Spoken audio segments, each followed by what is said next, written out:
Onye dị ya batawa. Batawa.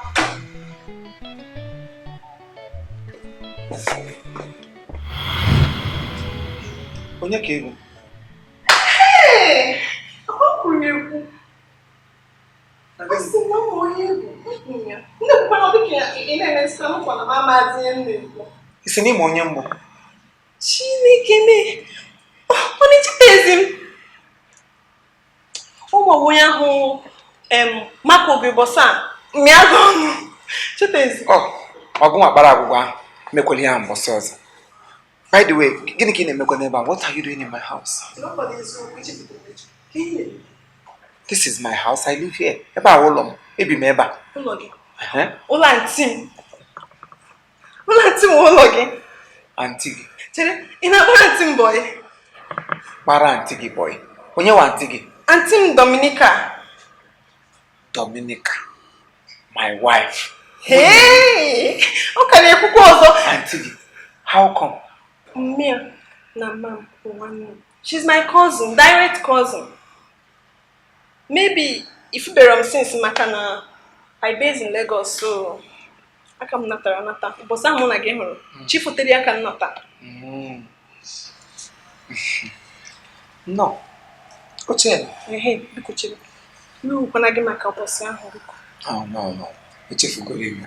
We want to make sure there's no come myself. Because the road. Okay. Oh, my career we cham. So bad, bro.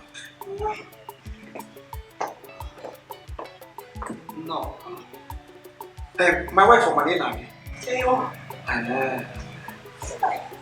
No. No, I'm okay, sir. You go and talk Hey. Ndocha na amu ebe mma. Mgbara gị nkwa.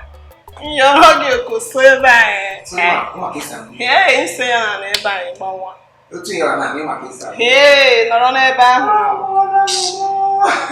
Ndocha gbalụde m n'egwu. Mom na-agbakwa egwu. Mother can dance very well, but mom give me sipitajo.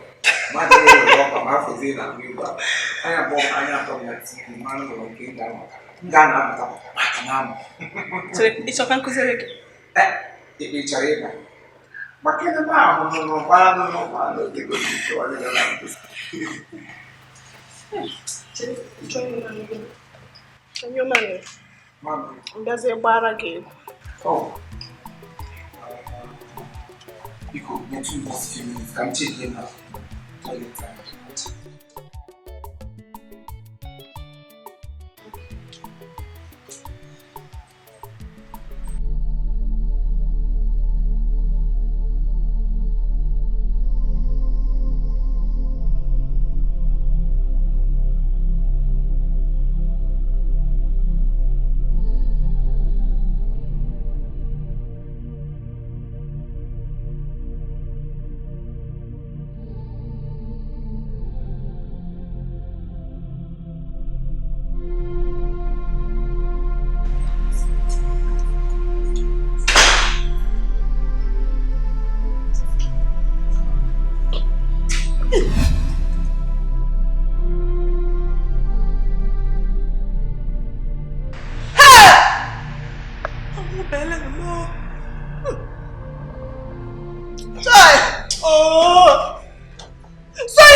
Onye tọchiri gị uwe?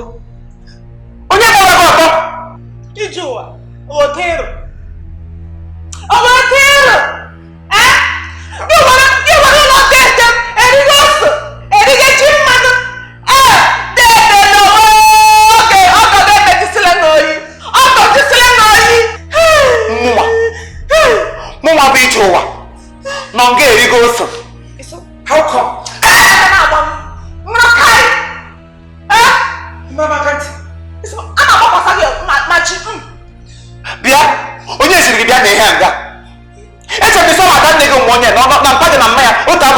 na nne ebe ka jiri banga yusu sheka chọ iti ga ma nsogbu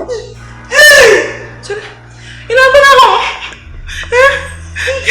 ina chere cheka ngosi chere da Usa kama disa bana ho mad na ayo cha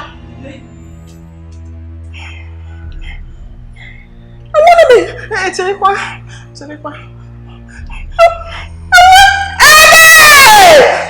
Nene.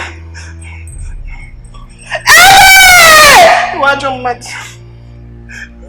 Ejo, ne ozo. Adero. O pa yo porompo. Mo na mo. Muma. Mo ye wo.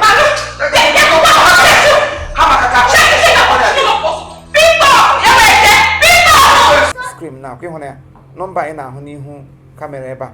Oh, my number, direct number. Is either I pick it or my PA will pick the number. Ihe ọbụla ị ga-eji kwado anyị n'ihe ọbụla anyị na-eme biko obi alụla gị mmiri asụla ngọngọ enwe n'aka chịchịchị enwe n'aka mgbakijide mesapụ aka ka ị nwee ike mee ya ka Chineke nwee ike ịga n'iru na-agọzi gị na-agọzikwa ihe omume anyị na ihe nkiri anyị because anyị nwere a lot of things to give to you. Anyị nwere ọtụtụ ihe anyị ga-enye unu kama na mgbe ụfọdụ anyị na-eleta anya lee ebe a ịma na asa ada agba aka ahụ nwata eze na mma nwaanyị ụkwanụ di lụrụ ya na maintenance asọrọ ya bụ mma nwaanyị so biko na anyị na-ayọ unu nke ọ dị ukwuu enwe nkwado ọbụla ị ga-enye nwaanyị iji wee mee ka anyị nwee ike na-ewepụtara unu more of this ihe eji achọ ịba na-emekwa ka asụsụ Igbo na omenala Igbo ka ọ na-agawanye n'ihu biko don't hesitate to call on us. I thank you very much. I still remain your big brother Longinus Anokute Chief Imo. Sister Mangi is here and other crew nga anyị ha na-enwepụtara unu ihe nkiri anyị na-asị ka amara Chineke ka udo ya chia n'ime ezinụlọ unu niile ma butere anyị ngọzi afọ a ga-amara anyị ma karịa afọ ndị ke gara aga and afọ dị n'iru ga na-agawa n'iru ịdị na-amara anyị mma ụmụ Igbo niile n'obodo oyibo anyị na-ekele unu ngọzi ukwu na-asị ka Chineke gọzie n'aha Jizọs Kraịst bụ onye nwaanyị.